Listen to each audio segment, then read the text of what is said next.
Welcome to the Built to Serve podcast. I'm your host, Mike Favre. I'm the Military Workforce Development Coordinator with Performance Contractors. I'm here with U.S. Army veteran Steve Theriot. How you doing, Steve? Tell me a little bit about yourself. Doing great. My name's Steve Theriot. I am the IT Service Desk Manager for Performance Contractors. Been here for almost or a little over 10 years now. Oh, wow. Yeah. 10 years. You get anything special for 10 years of performance? Extra vacation time? There you go. And a handshake, pat on the back saying, great job. Thank you for staying 10 years. Good job. Yeah. Okay, now go back to work. Yeah. Get back to work. Now I get it. I understand. I've been with Performance for a little over 10 years, so I know exactly what you mean. No, the gratitude that they definitely, show us. I mean, they've paid our bills practically, right? I mean, they keep us afloat. Yeah. So yeah, go into who you are, where you grew up, all that good stuff. Tell us a little bit about yourself. Well, I was born in Frankfurt, Germany, on a military base. Well, on the Autobahn between a military base and a German hospital.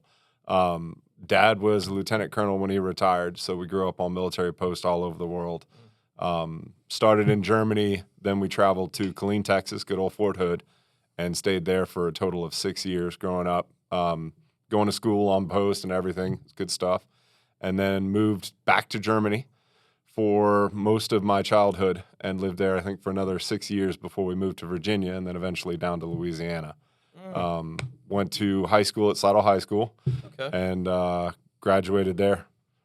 Oh, wow. So starting off in Germany, I mean, what's it like in Germany? I mean, for anybody that's listening or watching, what's it like? It's like living in small town America in most of those posts. I mean, they're very small, very tight-knit. It's a lot different than growing up around here or these days. We could go from our apartment on post to almost anywhere. I remember it's crazy to think about allowing my child to do it now, but at the same age that my son is now, my mom used to give me a mark, which is a German currency at the time. And we would basically walk through the woods, jump the fence of this old German lady's house, walk out of her front yard and down the street to a candy shop and buy Kinder Eggs. Not like the Kinder Eggs we got here. These ones actually have the little toys inside of them. Right. And walk back. And to me, thinking about it now, I'm like, man, I would never allow my kid to do that in a million years, no matter how close that candy shop was to us. Right. So it was a lot different growing up, I can imagine. I can only imagine because I spent some time at Frankfurt Airport, and it was only a few hours. So outside of that, I remember flying over and seeing a lot of red roofs. It's everybody there. Yeah. I guess it's tile roofs or whatever. Yeah, it's a wonderful place to be. I mean, when most kids grew up going to grandma and grandpa's house for summer, right. I grew up going to summer camps in the Alps, in Czechoslovakia, all over southern Germany. I mean, going to some historic sites. I've seen Normandy, the beaches of Normandy, all the trench warfare stuff from World War I, Bastille. Been through Paris and all of it before I was ever 12 years old. So, So you would definitely recommend it for a vacation for sure. Oh, absolutely. Okay. Yeah. Not Paris though. That place. Write that down. So, it's actually a dream of mine. I going to Normandy. So, as a child, did you ever get to visit the Berlin Wall? Yes. What was that like? It was different. I mean, it was right after. It was early 90s, so it was right after the Berlin Wall fall. What was it, 86, 87, I think, or 89, something like that. I remember when it happened, but I don't remember what date it was. So we definitely went to Berlin, got to see the side of the wall and the memorials and that sort of thing. It was interesting. I wish I could remember it, most of it. Yeah. That's like most of us, right? I mean, we go through life and do all these cool things, and then 30 years later, we try to look back, and you're like, right. I wish I could have appreciated that enough to remember what happened. We as a family keep talking about taking a trip overseas, but I'm like, it's going to be that one big trip that is going to cost an arm and a leg these days. And I'm like, I just want to wait until the kids are old enough to remember it. As long as they can remember it, know that they got something out of it. Absolutely. Right. Yeah. And so I've been watching like a lot of videos and everything, and it's really interesting. I mean, YouTube goes. It's phenomenal how much stuff you can learn how to do anything right through the internet and YouTube, right? You can Google just about anything or whatnot. But some of the videos that I've seen, and this is what I would love to do. I'd love to go to Normandy with a metal detector and just walk the beach. Find I a mean, shell casing or something. It doesn't matter. I would anything, to bring us back to that time period. And people are dropping these large magnets off of bridges, right, and pulling up stuff out of these little rivers and everything. I think that's like really cool because you're pulling up stuff that nobody knows about. Well, of course, except for the people that tried to hide the guns and stuff. It could be a bad thing that nobody knows about it. No, I watched one the other day. There was a guy pulled up. You couldn't see much, but, I mean, it's a skeletal figure wrapped in chains. Yeah. And I'm like, they're digging up bodies now? It's got to be fake. Come on. Right? Don't believe everything you see on the internet. Exactly. The internet nowadays, Yeah. What is it? Believe only what you see and only half of it. Now you can't even believe everything you see. Yeah, I don't even believe 10% of what I see. Well, you being an IT guy, you know all the tricks of the trade. Most of I'm very skeptic. You're already skeptic. thinking, this is bullcrap. So no, that's cool. That's cool. So, let's see. Tell us a little bit about what you brought. What is it? Where did it come from? And what kind of significance did it hold in your life? Well, of course, that'll bring us into your military career. Yeah. So this is a hurricane flag, and it's one of those items that, well, I don't know if I should have it or not. I'm pretty sure if this got seen by the wrong person, they'd be like, hey, can we have that back?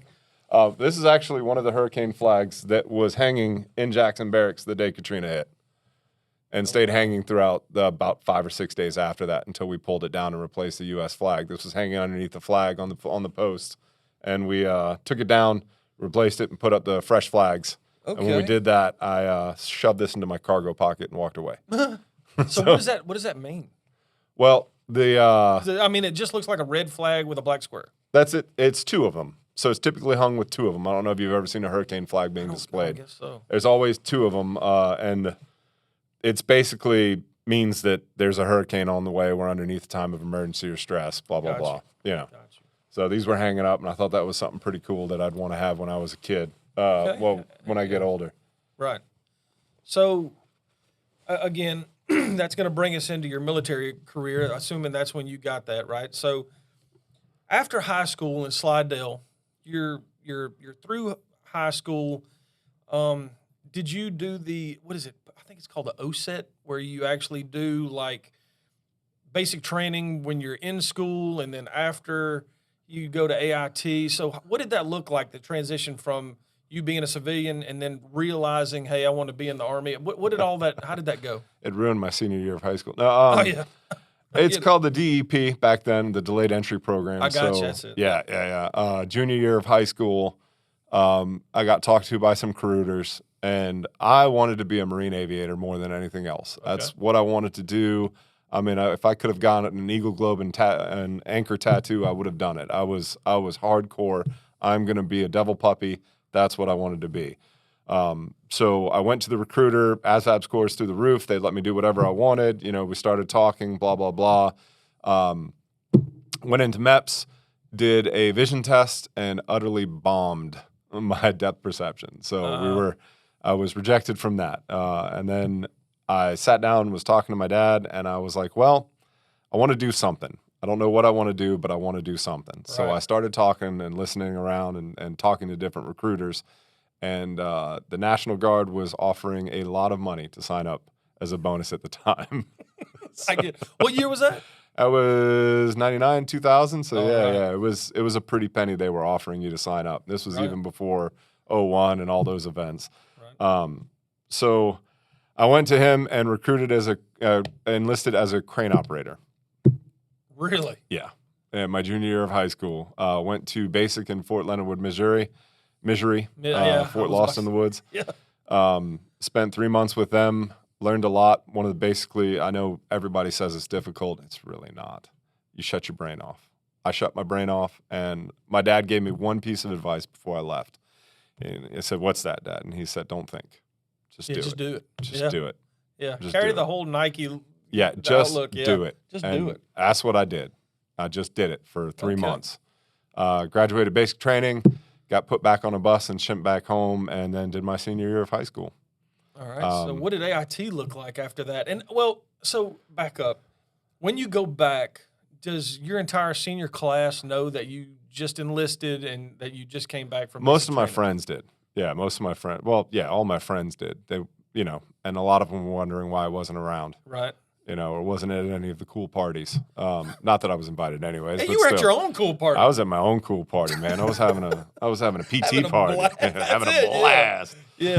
Doing all the Shaving my smoking head. you could do. Yeah. A lot of them wondered why I was so skinny. Yeah. That sort of thing. I went in as a as you can see, a fairly heavy guy and came out a fairly skinny guy. So Wow. definitely changed a lot. I was in ROTC at high school as well, so that had a lot to do with it as well. So you had plans of, I guess, being commissioned. Yeah, at at some one point in my life, that's exactly what I wanted to do. I wanted to go wow. through college and then join the active duty. I got you. That did not happen. Right. Nor did it for me, though I had the intentions of it. Yeah. But life has a way of throwing us curves, right? And then things just change. Your Absolutely. plans just go to crap. Yeah. Which, if there's anything that we've learned in the military, is plans don't always go to plan. You always got to have some kind of alternative. Make a plan, work the plan. Plan goes out of the building. Yeah. Out of the way. And then Throw you it out the start from building scratch, and start right? from scratch. Yeah. Yeah. So, the whole whiteboard, and then it's just zigzags all over the place. And eventually you get to where you get wanna somewhere. Right. Yeah. Somewhere. Yeah. So you're done with high school, right? Yep. So you go to AIT. Yeah. Took a little while, but I went up to AIT. There were some issues with my orders.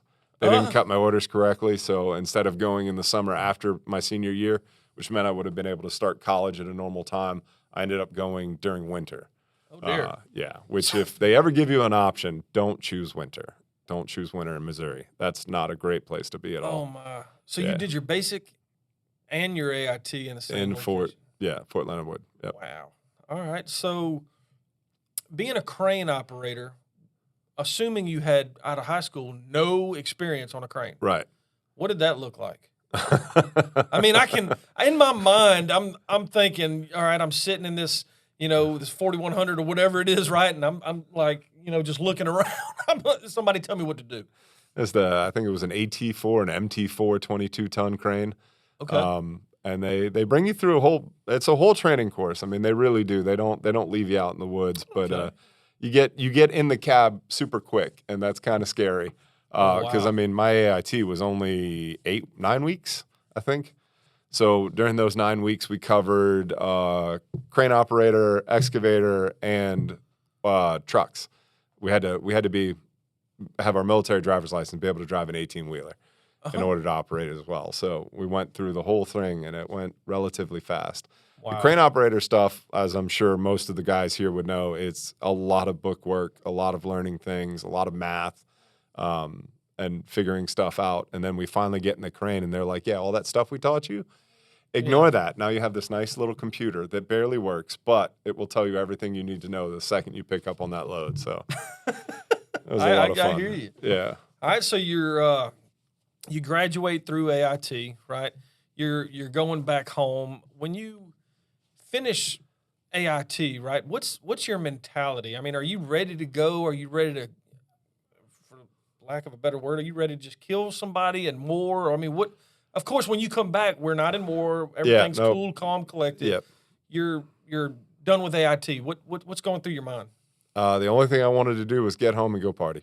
Ah, right. I was missing out on my college experience, so I wanted to get home. I wanted to go to college.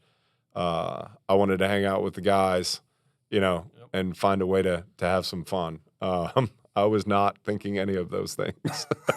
Right. I was thinking it was done. Now all I got to do is 1 week in a month, 2 weeks a year, and I'm good to go, baby. Six years, and I'll get a paid-off college education. It was worth every penny and every sweat and tear that I put out there. So I was ready to come home and have a good time. All right. So what unit did you wind up It was getting the to? 205th Engineering Brigade. Okay. In Charlie Slidell. Company. Yep. All right. So that carries us to what year? 2000, right at 2000, 2001. Okay. So just say 2000, right? So are you in college at this point or no? No. Well, I was, but yeah. I'm trying to think now. Yeah. Yeah, don't mean to put Yes, you on the I spot. was at We're home. digging up stuff. I was trying to remember because the first couple of semesters in college, I stayed home and traveled back and forth. I got you. So, I got you. So where'd you go to school? Southeastern. Southeastern. Okay. So now we're at your unit, right? You're doing your 1 week in a month, 2 weeks a year. You're currently in school. Let's fast forward to September the 11th, 2001. Okay. Everybody that can remember until the day you die, right? We'll remember where we were at that moment. So Yep. walk us through where you were, what happened, and how you dealt with ultimately finding out, okay, we're at war. At the time, I was driving parts. I was a parts delivery driver for Chevrolet Hood in Covington. Okay.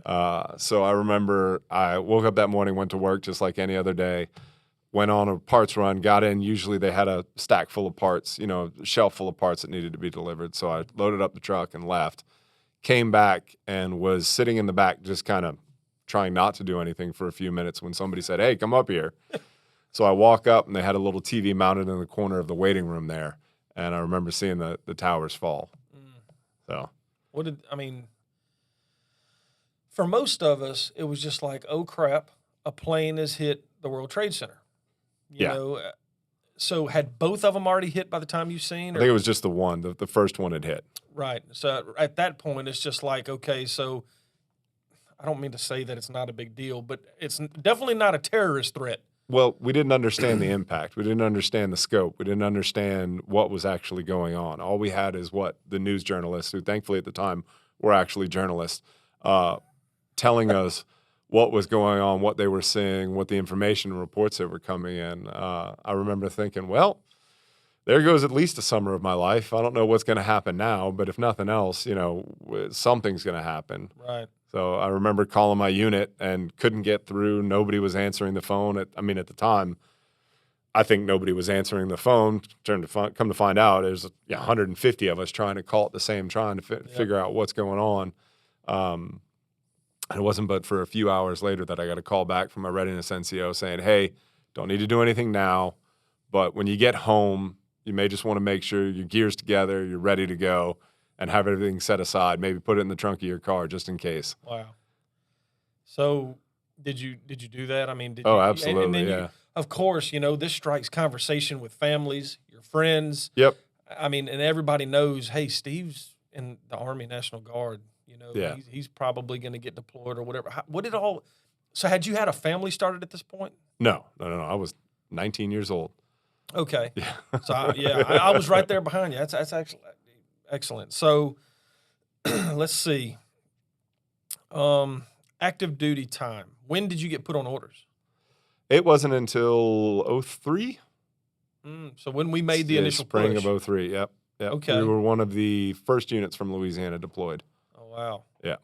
I know in Mississippi, one of the units that's actually in my little town that I live in, it was the 890th Engineering, I think it was a company, maybe, of course, it's a battalion, but some of my really, really close friends that I went to school with were deployed. And I remember when they came back, I mean, when you leave, you're so immature, right? I mean, you're just this goofy kid, right? Yeah. But when you come back, it's just it does something to you, And at this point, I didn't know anything about it. I was in the National Guard, but I mean, we didn't get deployed yet. So right.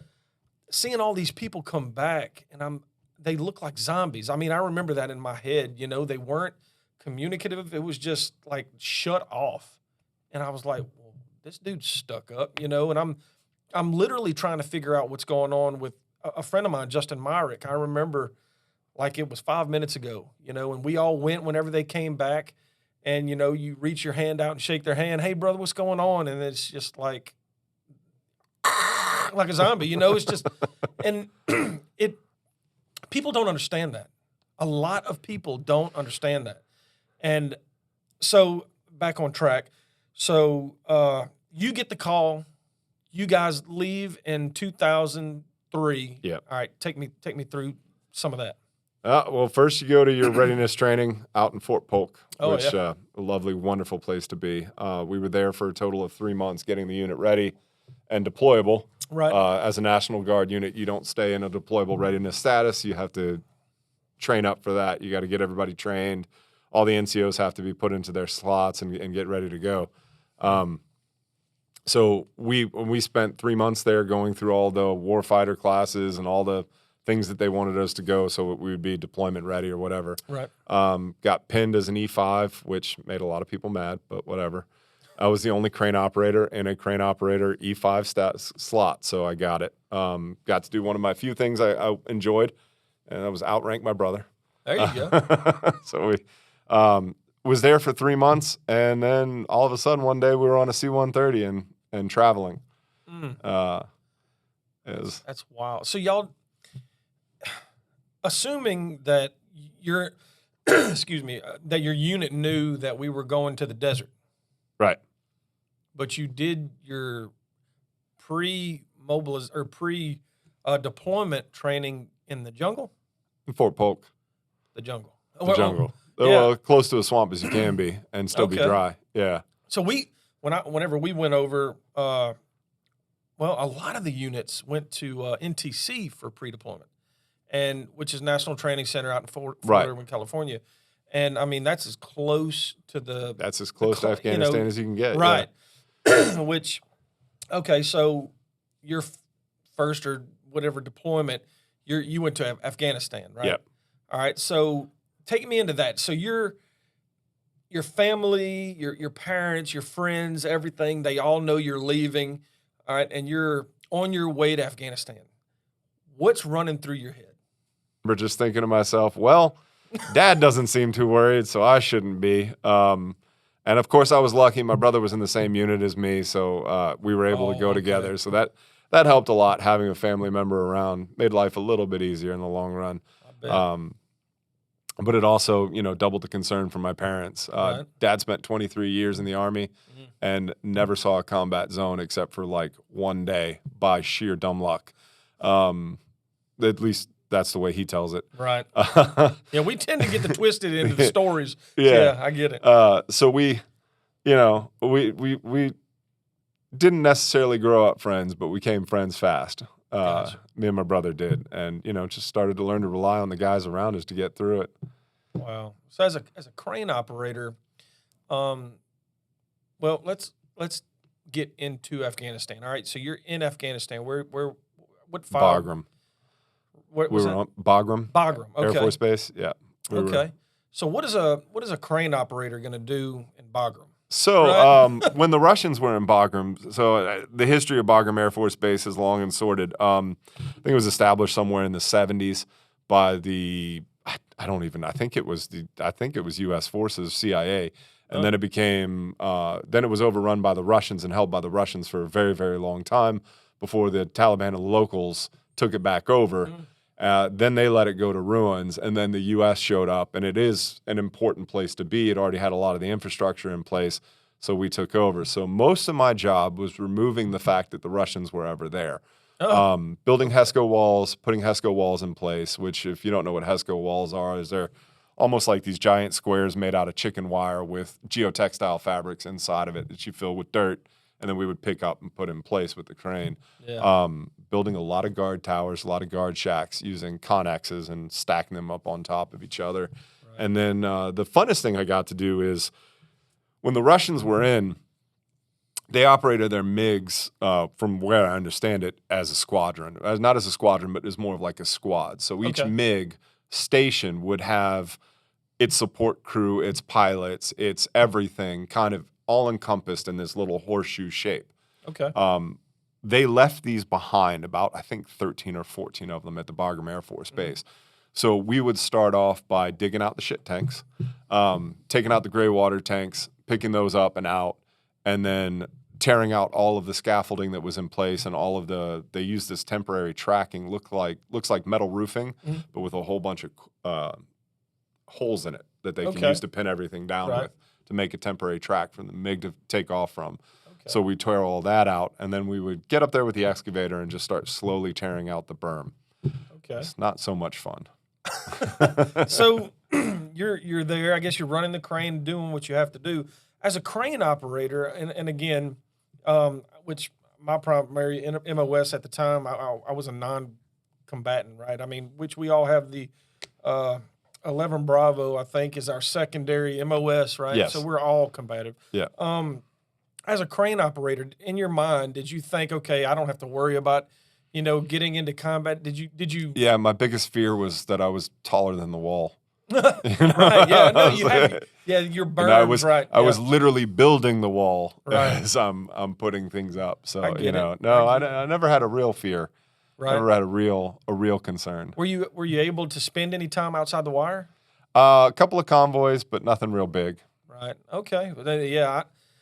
I know, which I was in Iraq, and a lot of my friends went to Iraq. I haven't really talked to a lot of folks about Afghanistan. What's the terrain like? The local nationals that you had to interact with? Take me through some of that. What does that look like? Most of the locals that we interacted with were actual Pakistans.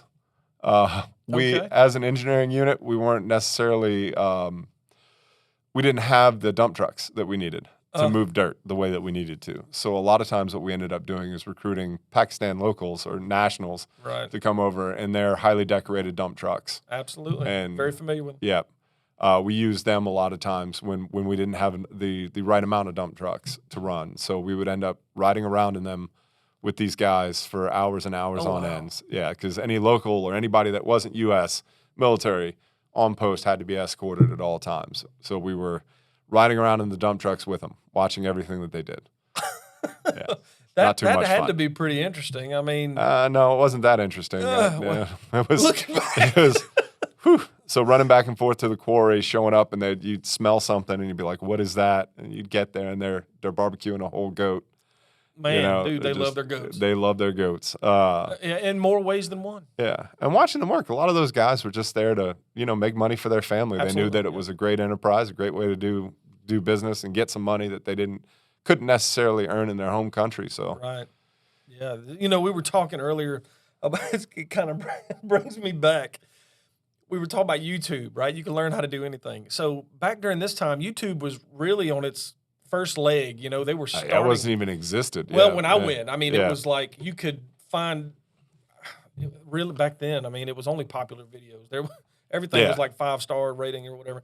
And I remember this one video that I watched. I wish we could pull this thing up, which it wouldn't be appropriate. But that was a long, long time ago, and the memories that I have, and I'm sure you have as well. There's a lot of things that we don't want to dig up, right? And emotions that not necessarily a flashback, right? But like that feeling. There's really no word for it.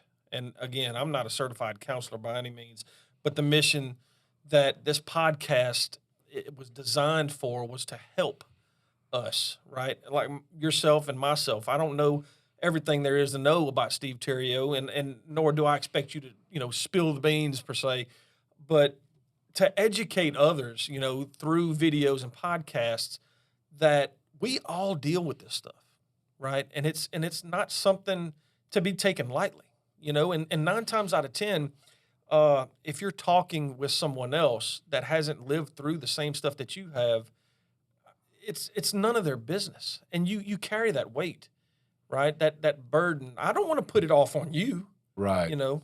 It becomes not only is it none of their business sometimes. That's a good way of saying it. I did it for you. I don't want to talk to you about it. Right. If that makes sense. No, that's perfect. It's the way I think and feel about it. When my wife or my children ask me questions, I don't want to talk about it with them, and I don't want them to necessarily hear everything. Going through these experiences and the traumatic. It wasn't necessarily traumatic at the time, but when you think back at it, the whole time you were in a constant state of awareness and readiness. I mean, barely sleeping, at least for me.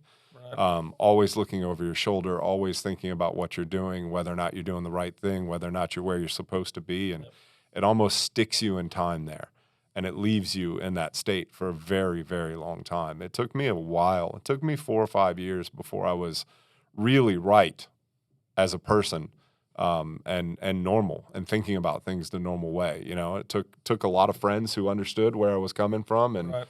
a lot of family members who could experience it with me, and one that actually did experience it with me before I was really kind of, you know, just back to earth, I guess, Right, the way yeah. you could say That's it what- is. yeah, that's the way I and, see and it. I mean, even now, I'm still, you know, there's remnants. There's things that you think about, and there's moments when you start feeling certain ways you don't understand why, and you have Yep. to stop and think to yourself, "You're fine. Yep, I'm You're okay. good. Yep. You know, you're where you're supposed to be. Everything's okay. You don't have to do, you know." That's a perfect way to look at it. And that's not to cut you short, but I don't want you to get into the next question I'm going to ask you. So, Gotcha. if again, I'm hoping that millions of people watch this thing, and like I said, it's built to help everyone and educate them on, what we've been through, and how we work through it. So, you get back from Afghanistan, right? And then this transition, there's no way to describe the transition, right? What's going through your mind when you hear, okay, we're done, we're going home? Was it joyous? Were you upset? Well, we were only supposed to be there for 6 months or 8 months. I can't remember what it Right. was. And then we got extended twice. Yeah. Well, that's 03, so yeah, a lot of Yeah, units. a lot did of get units were extended. getting. I mean, Yep. we were told that orders were cut for 6 months, expect a year Right. minimum, blah blah blah. But you still have this hope that you're going home. You're going home. And then you get extended, and you get told on Thanksgiving Day and stuff like that. Hey, you're going to be here for another 3 months. They gather everybody together, which whenever they gather anybody together in Afghanistan, it's never Bad good news. That's it. Bad news. Never anything joyous. So we stayed there through 10th Mountain, and then the 25th Infantry took over. So we stayed there through them for a few more months, and then we eventually had a replacement unit come in. And I remember just thinking, man, I'm so glad to be getting home, so ready to be getting home. So, oh my God, just let me get home, let me go Right. home, let me get home. And then you end up sleeping on the floor of a warehouse for multiple days, waiting for your turn to get on a C-130 and get all your stuff shipped home. I mean, you have a ruck with a few things in it, and a duffel bag that you don't want to unpack again because it means you have to repack it and haul it everywhere. So you're basically sleeping in the same uniform for a few days, All right. going through all the garbage, getting back home, and you think it's going to be this joyous, momentous thing, and then It just happens. it just happens. Yeah. All of a sudden, you're back in regular life. They Right. don't, Yeah. you're allowed to go home for a day, then you're basically back out to Fort Polk to demob for a few months, for a month, I think, and then you're allowed to de-stress for a little bit, and then you go right back to it like nothing ever happened. You're expected to be a functioning human being again. It's not always easy. Yeah. I know exactly what you mean. That's probably the most difficult time for most of us. Oh, historically speaking, yes. I mean, you think the stuff that we did and we experienced, and the traumatic moments that happened overseas, we deal with that internally and with our teammates, right? But then when you go home, and then the transition from deployment to home, there is more trauma in that time period than what we spent the year. It's literally that's super, super difficult. It's an aspect of the whole experience that not a lot of people understand. Being deployed was easy. Right. It was not a difficult process. Yeah, it was strenuous. Yes, it was a little frustrating. Yes, it was stressful, but it was overall easy. My job, my directive for a year was just to do what my platoon sergeant and That's right. LT told me to do. Yep. That was it. My life was easy. I never had to think. The only thing I had to think about was, when was I going to ride home this week? Or what I asked my parents to order me on the phone. Right. Was the MWR tent not busy and I could go sneak off and make a few phone calls? Right. I mean, can I get a haircut? That sort of thing. That I didn't have to think about anything. I didn't have to think about the stress of schoolwork or taking care of the household or a family or any of those things. So I can only imagine what people who had families and were deployed had to go through. Right. That was the easy part. Coming home is, in every way, in my opinion, the most difficult part of being deployed. Your mentality, your mindset is being asked to shift on a dime. That's it. Like that. And there's no quarter given. Nobody says, hey, you got some grace period, bud, or hey, you got a few months to get yourself right, or hey, and back in those days, there wasn't this understanding, this campaign to give people, none of that. The world didn't care. Right. It didn't care what you went through. It didn't care that you just got back from Afghanistan and you were trying to figure out why you couldn't get back into school and trying to figure out all these VA benefits and how that changed everything in your life and how it was going to do this and that. They didn't care. All they cared about was, you being you. It was probably the hardest part of my whole military career was coming home. Yeah. And I know that, it probably upset people to hear that, but it is. No, It is. I mean, it is for most of us. Yeah. It is for most of us. So you make it back. You're home. Of course, you said, it took you 5 years before you could really get your head screwed on straight. With that said, what were some tools, I guess, or what helped you deal with everything? What helped you get your head screwed on straight? Alcohol and rugby. Oh gosh, that I mean, okay, so when I was back, man, this is 04, 05. Therapy wasn't an option. Mhm. It wasn't something that was normalized. It wasn't. Right. It wasn't accepted. When you Right. heard that somebody went to therapy, it was given a negative connotation. Yep. These days, I don't feel that way at all. right, But those days, I was young, I was impressionable, and I was given, it's alcohol and rugby. I started playing rugby.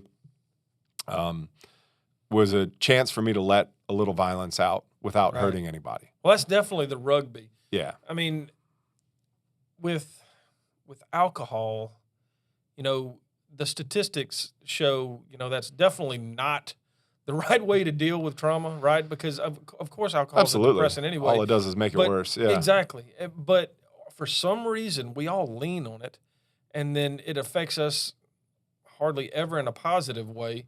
Then we really make poor decisions. It And was that, to me, that just like prolongs the effect. right. It Right. No, absolutely. But once again, young and dumb. exactly. And it was a chance to shut my brain off. I didn't have to think. Chemically, yeah, just Yeah, shut chemically, it it shut it down. down. Right. And that, not saying I was a full-blown alcoholic, but I was saying that if I met another alcoholic, they'd probably call me an alcoholic. It's not like I couldn't function without it, but I definitely maybe relied on it a little bit more heavily than I should have just to kind of get it through some nights, Yeah. No, I completely understand. You're talking about, an entire year of just being with family, not just your mom, dad. I mean, you're talking 150 family members, right? And Mhm. you're all there together. You're tight knit. I mean, you bleed together, you cry together, you sleep together, you do everything together. And then all of a sudden, they put you back with your family, and it almost like you're surrounded by strangers. Look, I don't want to give people the wrong idea, but that's in my mind, that's what it is. And then you're just lost. You feel like you're in between two worlds, right? And then you're trying to search for the right one where you fit in. And then That's a good analogy for the rest of my Look, life. Yeah. I mean, yeah. I'm just saying, and a lot of people, even now, they're getting deployed. Though we're not in war, they're still going to Germany. We've got people going to Poland. We've got people going to different countries all over, peacekeeping missions and such. They're away from their families. And any long period of time away from your family is going to affect you as a person and your family. Yeah. Right? The moment when you get back, how did your family accept you? No, I think a little bit of it was, okay, he's home, he's safe, there's no holes in him. That's a good way to look at it. Back to use business as usual. Right. So You their know, expectations were, where all right, roll you're going right back to college. Yeah, Ah. you don't no time off. You don't need to take time off. You don't need to. You're good. Go back to college. I think if I was displaying a little bit more outwardly, that maybe they would have been a little bit more understanding. But Right. you're also told, look, as a military family, this is tough upper lip. Stiffen Oh, up, yeah. do what you got to do. Put your head down and push through it. Oh, yeah. I mean, you got Lieutenant yeah. Colonel Dad, Yeah. definitely. I mean, and I'm sure he's cracking the whip, right? Yeah, not necessarily cracking the whip, but he did love to throw my combat boots. Let's put it that way. All right. More than once, I was awoken to the sound of a combat boot thudding against the wall over my head. God, he should have been a drill sergeant. Yeah, basically. I mean, I think he was more understanding than I give him credit for back then.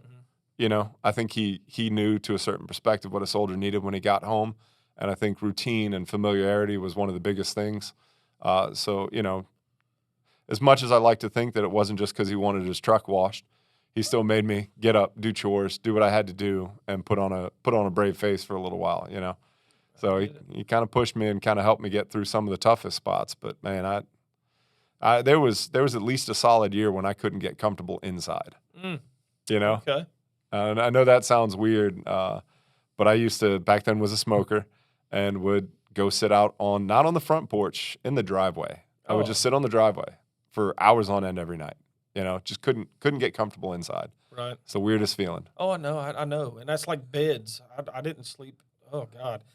I couldn't sleep in my bed. I didn't feel comfortable in my bed. I mean, I would have much rather slept on the floor, and that's a lot of people deal with that, and driving. Oh, God, that was a whole different ball game. It's a very stressful time. Oh, Jesus. And what do you mean I can go over 15 miles an hour? Yeah, exactly, right? And then you're just like, your mentality, you want to mow people over. Yes. I mean, that's what I'm saying, though, man. These people that are dealing, and I say these people, us, we're dealing with that transition. And it's basically you're just dropped off with your family. Here you go, and you're out there. Yeah. And then you're stuck with that stress on top of everything else. And like you said, driving, sleeping.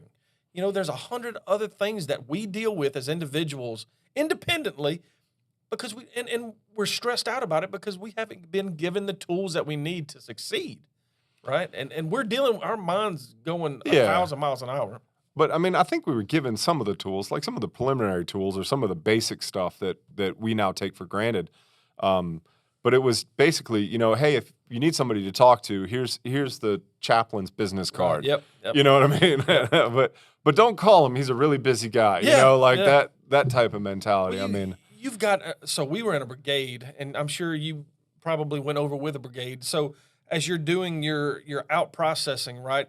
Say it's 3,000 troops, all right?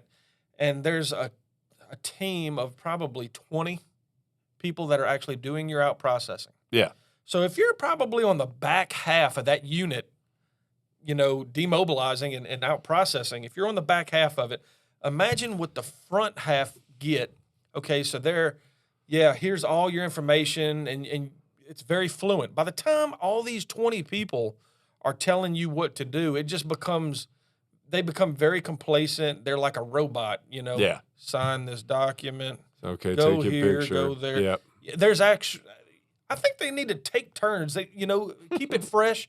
That way you're getting all the compassion that you need, right? Don't treat me like I'm a piece of dirt. Treat me like I'm a soldier that just got back home. Right. And again, it's everybody has their idea. Everybody has their own way of dealing with things. And we have our opinions.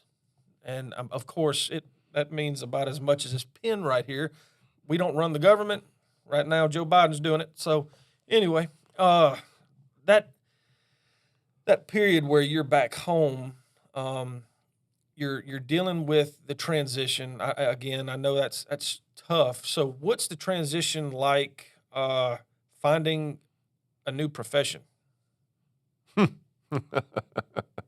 Well, I went to college, and my goal, or initially when I went to college, I thought I was going to be a lawyer. I wanted a pre-law. I went to college pre-law with a history minor, and I thought that was going to be what I was going to do for the rest of my life. I was ready. Right. Is this what I want to do? This is what I want to do. And then Didn't necessarily get the grades I needed to continue being invited back to the college. Been there. Yeah. So dropped out and started working, started working with my brother, actually selling cell phones. Oh, wow. Yeah. That's right up your alley. Now, IT and cell Yeah, phones. it was kind of all conjected and the connected. Nokias at that time? Yeah, and the Samsung, the A890. I still remember one of the first camera flip phones. Right. Big deals. This was back in the day when hybrid wireless plans had just become a thing. They were just invented, so you could actually get a phone and have a plan without a contract and all this stuff. So it was pretty intense. So I went from there, started to normalize a little bit and get back into real life, and then Katrina hit. Oh, well, so that brings us to the flag, right? So when Katrina hits, so you're dealing with Katrina here. Me, I'm actually overseas in Iraq when Katrina hit.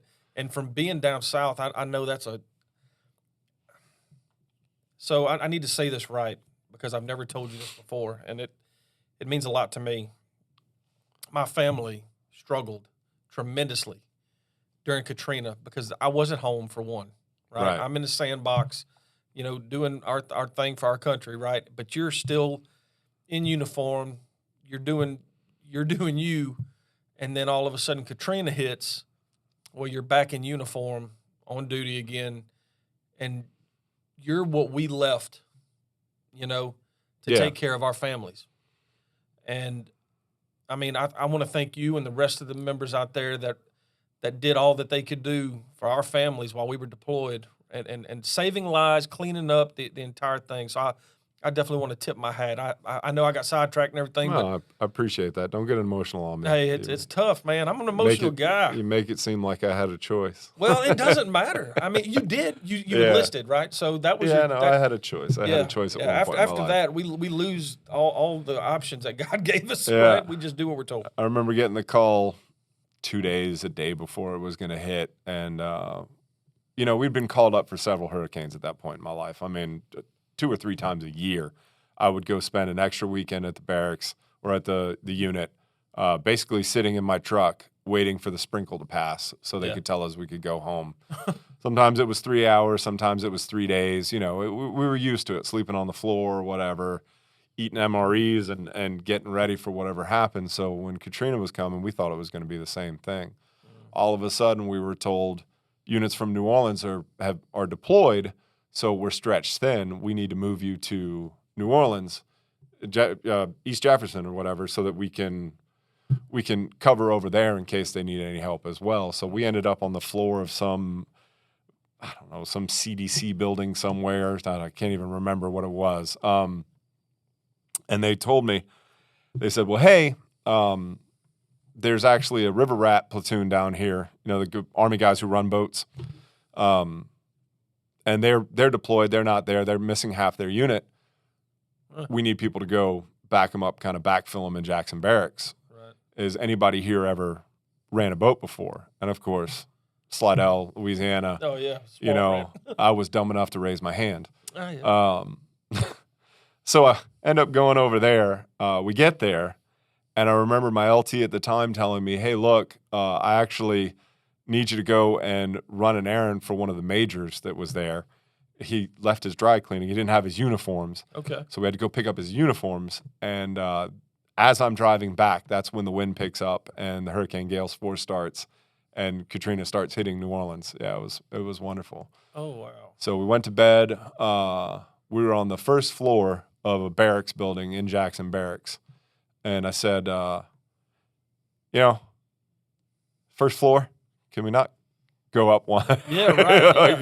It's empty, so we moved up to the second floor. Yeah. And then they started calling for, they started freaking out. The wind's intensity started picking up and that sort of thing. So we started doing all the old deep South Louisiana tricks, went and took a canoe, tied it to the top of a tree. That's right. Hauled it all the way to the top, tied a P-row to the top of the tree. And I remember waking up at about 3 a.m. to the sound of a loud crack. And I mean, it was, I don't know if you ever hear those noises in your sleep that just shake you to your soul. They just tingle your feet. And we couldn't figure out what it was. Of course, there's about 5 or 6 of us that woke up to the sound of it. And we start looking around, and we open the door, and there's water 2 feet below us. And you're on where the there second wasn't floor? water. Yeah, where there wasn't water the day Right, before. And then we realized the crack was the sound of the cement and the air pressure below it cracking the cement below us. Yeah. So yeah, we had a very fun next 4 or 5 days of our lives. Big deal. Jeez. It's a big deal. It was mean, a big deal. That's wild. Water moves where water wants to move. You know, of course not where it wants to, but It's I mean, a it primal definitely force, goes. yeah. It definitely goes where it's not expected. Does whatever it wants to do. Yeah, and New Orleans is, everybody has always called it the fishbowl, right? And they're one of these days it's going to sink, and of course the community there is doing everything that they can to build levees and all these pumps and everything, but they keep failing, and then all of a sudden a hurricane happens, and everyone inside of New Orleans or the fishbowl is devastated, and then they leave, hurricane's over, then they go back, and then they're Like nothing ever happened. yeah. So I mean, that's where I'm from, and when Hurricane Andrew happened in the '90s, that's when our family was like, okay, we're done. We got to be done. We're one and done, right? Yeah. So, we moved to Mississippi. So I know I get it. It's huge, the amount of impact that it has on us as a civilization, because it doesn't just affect you and your family; it affects your community, and then everyone in the state, and then of course the government's going to get involved in FEMA and so on and whatnot. So then it starts to affect your tax dollars. So Yeah. no, it's a huge deal. That's it. It's So a huge deal. after Katrina, how much longer did you stay in the military, and then what made up your mind not to reenlist? It was only about another year and a half before, so it was like 2006 when I got out. I was going to reenlist.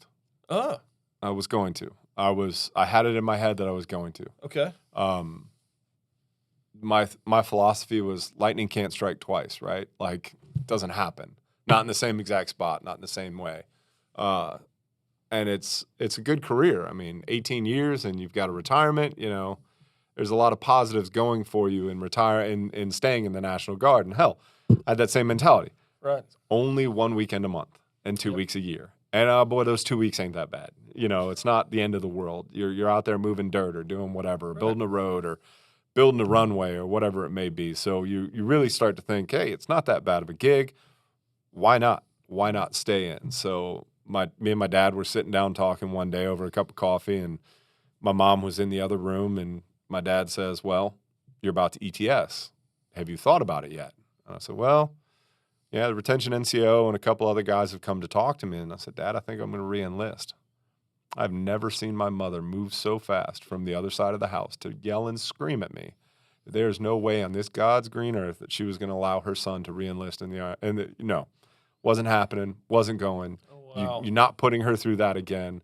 Blah, blah, blah, blah, blah, blah, blah. I mean, it was waterworks tears. I still remember standing in my parents' living room, yelling and screaming, out shouting match, and leaving the house going, well, what the hell am I going to do now? Because, it's the life I had built. It's the one that I knew. It was money that I relied on. I mean, it was a way to get through college. It was all of the things that I needed, and that's how they keep you in a lot of times. And there was retention bonuses. There was things they were talking about, possible MOSs, schools and classes I could go to, and things that they'd offer me and promise me, and it made everything worth it. But in the end, I just decided that, you know what? Mom's right. Can't put her through that again. Got to think of other people. Can't just think about myself anymore.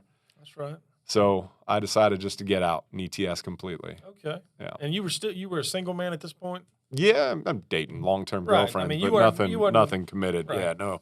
Okay. No real marriage or anything like So that. you made up your mind, okay, I'm done with the Army. Of course, Mom is satisfied. What was Dad's opinion on it? Of course, Lieutenant Colonel. He wanted the same thing. Really? Yeah. It's different when it's you. You have your child. It's like, oh, okay, no. Yeah. Yeah. Thanks, but your time's done. Get out. Right. You're done. Just Yeah. You did your 6. You can say you did it. You did what less than 1% of the U.S. population has ever done. Right. You proved you're a man. Go home. There you go. We're good. his theory was, and I remember him telling me this, is that it doesn't matter what they promise you. It doesn't matter what they offer you. If they tie you to a chair and every time you get up, they hit you over the head with a baseball bat, what's the point of them offering it at all? Right. They can offer you all these benefits and all these cool things, but if you end up getting deployed again, you end up, another Katrina hits, if something else like that, There you are again. you're right back right back where you were, square one. Doesn't matter. So we, took a little while for me to be okay with it, but eventually I was okay with it. But to this day, I still regret it. Yeah. I've talked about it several times. I remember being 34 and looking at my fat self and going, could I pass a PT test right now? Because I got 2 more years Right. before I'm too old. Yep. And seriously considering re-enlisting at the time. Yeah. I guess that's most of us. I ask a lot of people, do you miss it? And you'll hear different stories. So, yeah, I miss wearing the uniform, or I miss hanging out with the guys and gals or whatever. I miss the camaraderie. There's always something that most people miss, something about it. Yeah, I understand what you mean. I miss a part of my personality, or miss a part of me doing something that actually matters, if that makes sense. Absolutely. And I'm not saying what I do now doesn't matter. My family, my work, my job, I love all of it. I don't hate it. But at the end of the day, it doesn't matter. Right. It's the same thing. It just does that. What I did in the Guard, what I did in the Army, it mattered. Yeah. Or at least I had a sense of it mattering. Yeah. And it matters to everybody. You're making an impact on your community, on your environment that you don't necessarily get to make on a day-to-day basis and everything else. So it was like one weekend a month I got to go, even if it was just sitting in the post and doing preventative maintenance on a crane. You're right. It was something that at the end of the day could matter or could make an impact for somebody else. Right. That's great. That's a great point. So you're out of the military, no longer wearing the uniform. What you had already said, I guess you went into business or started getting into the business of selling cell phones. How did you get from, I guess, there when you're, done with the military, your ETS, to the time you started with performance? How did that happen? Well, got back, eventually took a job as an office manager for Amco Transmissions. Oh, wow. Was offered a job there. Decided, hey, that's good. Maybe this will give me a chance to get back into college, be closer. It can make my routine a little bit better. So I tried school again. Was driving from Baton Rouge to Mandeville to Harahan. Okay. And working the 3 different Amcos. Enjoyed the job, got paid really well for that age group. For 22, I thought I was making a ton of money. Right. Thought life was good, life was grand, and then decided that, move home, back home. Dad offered me come move back home if I thought that was better for me, and then got in an argument with my boss at Amco, quit. Basically, I wanted to prioritize college. He wanted me to prioritize his bank account. I understand that. Yeah. I get it. It wasn't the right fit for me at the time. So talked to Dad, moved back home, went back to college, tried to make another go at college, and started working at Best Buy in the computers seasonally. At the end of that, got asked if I wanted to stay, and then eventually went full-time, eventually went to home theater. From home theater, went to Geek Squad, and then ended up being in charge of the Geek Squad as Geek Squad supervisor for a little while. And then eventually got offered a job at Chase Bank as a banker. So, Go from the Geek Squad to a banker. They said put your sales experience where it could actually make you some extra money. So did that for a number of years, enjoyed it, liked it, had a good time. I loved helping people. Got to work on some interesting things, got to be around some interesting situations, that sort of thing, and got to use my voice, my sales to there you go. better my life a little bit. That job eventually ended. Don't go into details there, but I got you. Well, you didn't steal money. Okay. No. Got you. I wasn't embezzling. Okay. Left Chase and started looking around for another job, and wanted to get back into IT. Wanted to, that's where my passion lies, is helping people. I love fixing what's broken. Right. That's that's at the root core of it, helping people, fixing what's broken. That's what drives me as a person. So, my brother was the military workforce developer at the time here, Right. and he said, "Well, hey, if you're interested, put your resume together, and I'll give it to one of the people in IT at the time, Lisa, and maybe we can get you an interview for this position. It just opened up, blah blah blah." So, gave him my resume. Ray was the IT director at the time. Lisa and Ray interviewed me.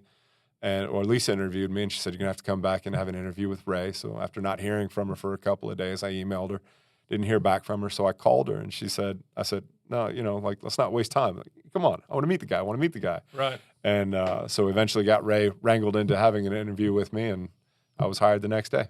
Wow. So it was just, so what's it been like since? I mean, was it meant to be? You have been having a great time. They treat you good, right? You got to throw the props Who's out listening? there. No. You got to throw the props out there. You got to throw it out there. It has been overall a positive and wonderful experience.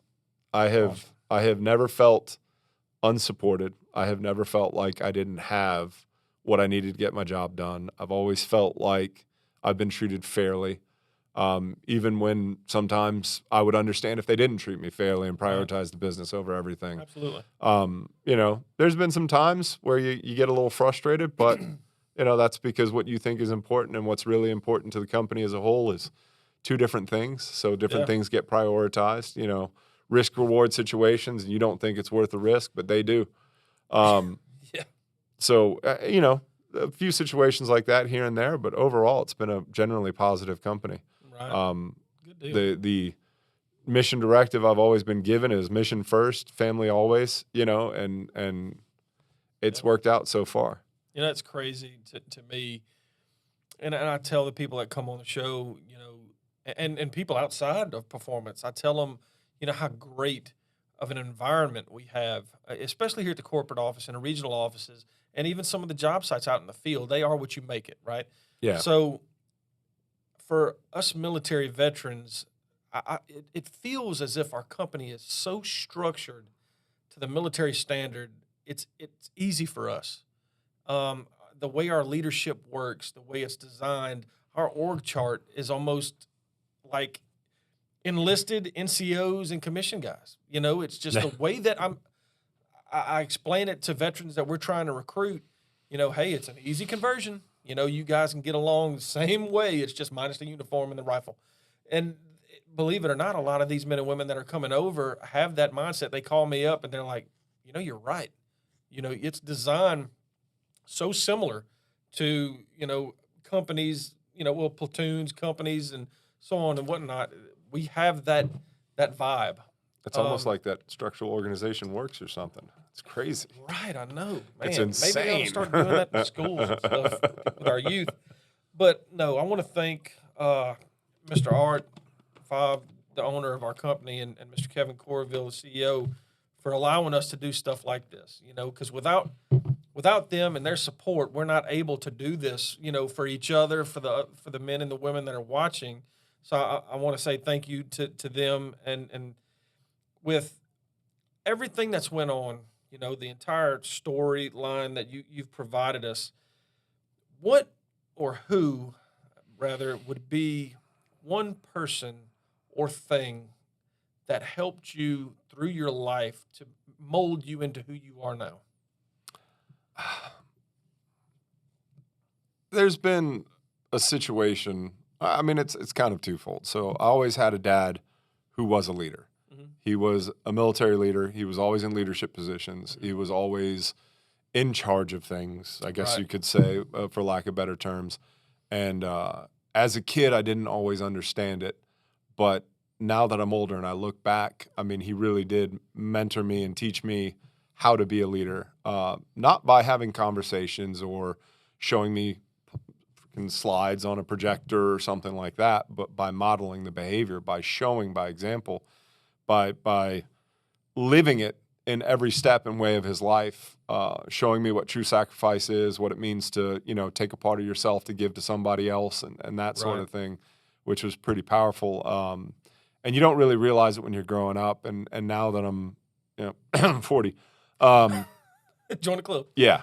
Right. And I'm watching him in his retirement, and I'm looking back and thinking, and I'm like, wow, he showed me what it meant to be a leader, to be a person, to be a good example for those around me, and how to model that behavior. Now, I haven't always modeled it myself, and I haven't always done it, which I'm sure, he had his weak moments too, Right. where he wasn't perfect. But, now that I'm a father, now that I'm a leader in a company, now that I'm in those positions in my real life, I've always looked back and, I'm not ashamed to say that I've hit some situations where I've had to take 5 deep breaths, tell them, I'm going to call you back in 20 minutes. We can discuss more then, and go call daddy. Yeah. Hey, dad, what would you do? Yeah. And reach out to him. And then as far as the situation that molded me, waking up the morning of Katrina, the morning after Katrina hit, to 30 feet of flood water, and realizing that no one was coming. We were by ourselves. And, oh, by the way, Steve, you're the second highest rank in this building. And the other one's younger than you in an LT. No one's coming to help you. You have to make this work on your own. And just that moment of it clicking where, hey, bud, it's you. There is nobody else. Nobody else is coming. Nobody's helping. Nobody's throwing in. Nobody's doing anything with you. You have to find a way to make this work. And, well, we found a way to make it work. Right. We did what we had to do. Wow. By the end of the day, we were doing high water rescue. Didn't know where the next meal was coming from, but we were pulling people out of their buildings and out of their levees and doing everything we could to get them to safety, ferrying them back and forth from where they were to the levee. Going to bed every night, where I heard more gunfire during Katrina than I did in Afghanistan.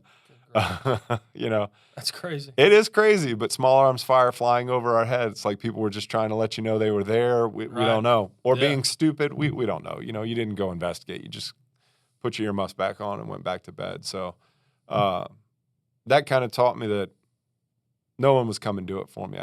I couldn't wait. I couldn't afford to wait, and I had to get up and do for myself what others weren't going to do. That's right. It's taught me how to be a little bit more independent. Mm-hmm.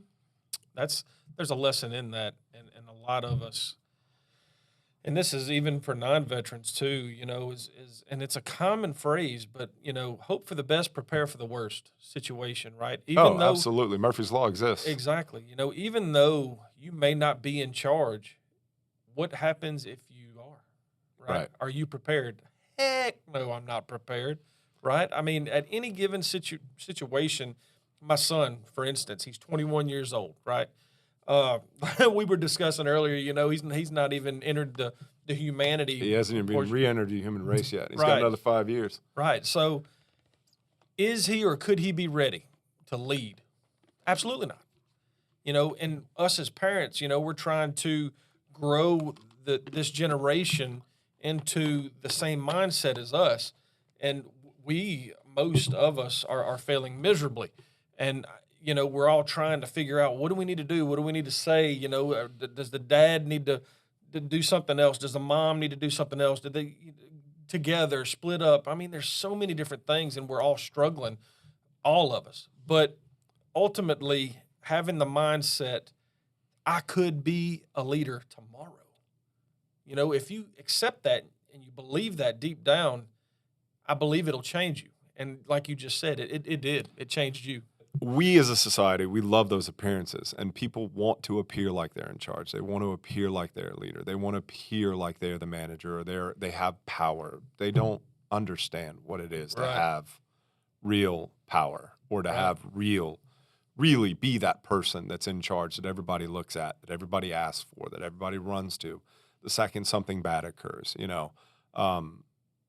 Just looking at my children, and the way that they run to me or their mom when something goes bad, and I'm like, that's what I want to be for the people that work for me and the people that I work for. That person that can be there to help and fix things and do things and accomplish things. And being a leader is more than just having a title and a paycheck. That's right. That's exactly It's not the type of truck you drive. It's not the type of clothes you wear. It's being and modeling that behavior, being that person that's around. And it's hard to do. It's not easy. No, exactly. Not easy at all. Point. That's a great point. So through everything that we've discussed, your life, the people who are viewing, really hoping that there's, like I said, millions of people that are watching this thing, Or and 10. they're Or getting to 10. know, It's fine. Steve Yeah. Theriot. Of your life's experiences, if there was some words of encouragement and motivation that you could say, to other veterans to help them maybe deal with their struggles. Of course, you can't say alcohol and rugby, but I mean, if you were to give them some words of encouragement, what would you say? Don't compare yourself to others. Stop looking at other people's highlight reels. Stop worrying about what other people are doing or where they're at in their life. There was that everybody's got a chapter book. Right. Some people are on chapter 1, some people are on chapter 10, some people are at the end of it. Mm-hmm. Don't worry about it. Just work on yourself, be who you are, and don't let anybody change that. You're good to go. Years ago, I was told that my personality was a lot, that it's hard for some people to handle. Mm-hmm. And I was made to feel like that wasn't good. Right. And over the years and age, I've come to realize that be me. It's harder to be somebody else, and that person's already taken. So I That's a like great being way to say myself. that, Yeah, I'm loud. Yeah, I'm boisterous, a little exuberant. Sometimes I say the wrong thing. Sometimes I say the right thing, but with the wrong words. Right. But being me is one of the best things I can be. And, be yourself. Get out there, do the work. Nobody's going to do it for you, so put your head down, nose to the grindstone, and get it done. That's awesome. Those are great words of encouragement, and I second that. I don't think there's anything wrong with saying, be yourself, right? And a lot of us don't necessarily want to be who we are at that moment. I mean, you think about it, people aren't necessarily accepted, just like all the Vietnam veterans when they came back from Nam. Oh, no. They hated. Exactly. I mean, dealing with that has got to be a trauma that you and I will never be able to experience. But Steve, I want to thank you. Thank you for sharing all your story, your life, your career up to and through performance. I want to thank you for coming. I really can't say enough about what kind of person I think you are, and I hope everyone else accepts you the same way.